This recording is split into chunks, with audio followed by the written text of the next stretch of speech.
সীমান্ত পেরিয়ে স্পেনে ঢোকার দুঃসাহসিক চেষ্টায় প্রাণ হারিয়েছেন অন্তত ৬৭ জন। এই নিয়ে আন্তর্জাতিক রাজনীতিতে চলছে তোলপাড়। তবে প্রশ্ন রয়ে গেছে, কেন এই হাজার হাজার মানুষ জীবনের ঝুঁকি নিয়ে পার হলো সীমান্ত? ব্রিটিশ সংবাদ মাধ্যম দ্য গার্ডিয়ানের এক প্রতিবেদনে উঠে এসেছে এরই বিস্তারিত।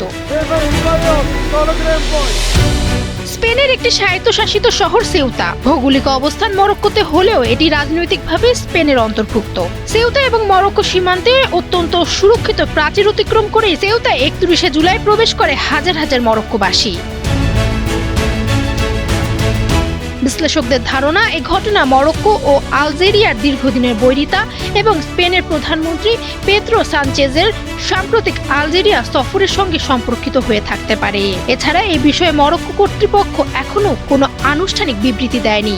সীমান্ত অতিক্রম ঠেকাতে তারা কতটা কঠোর ব্যবস্থা নিয়েছিল সেটিও পরিষ্কার নয়।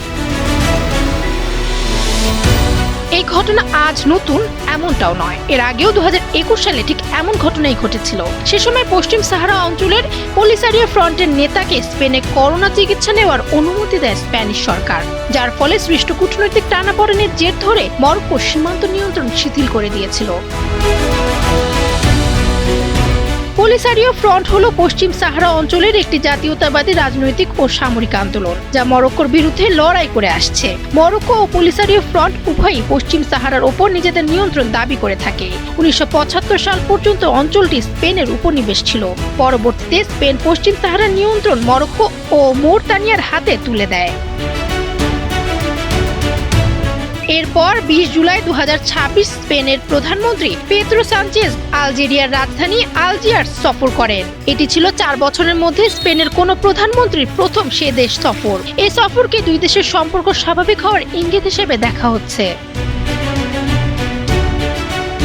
এদিকে ৩১ জুলাই সেউতা সফরকালে সানচেজ বলেন, আকস্মিক এই অভিবাসী ঢলের জন্য মানব পাচারকারীদের ছড়ানো গুজব দায়ী। তারা রটিয়েছিলেন সমুদ্র পথে স্পেনে পৌঁছানো অনিয়মিত অভিবাসীদের, আর সঙ্গে সঙ্গে ফেরত পাঠানো যাবে না বলে দেশটির সুপ্রিম কোর্ট রায় দিয়েছেন।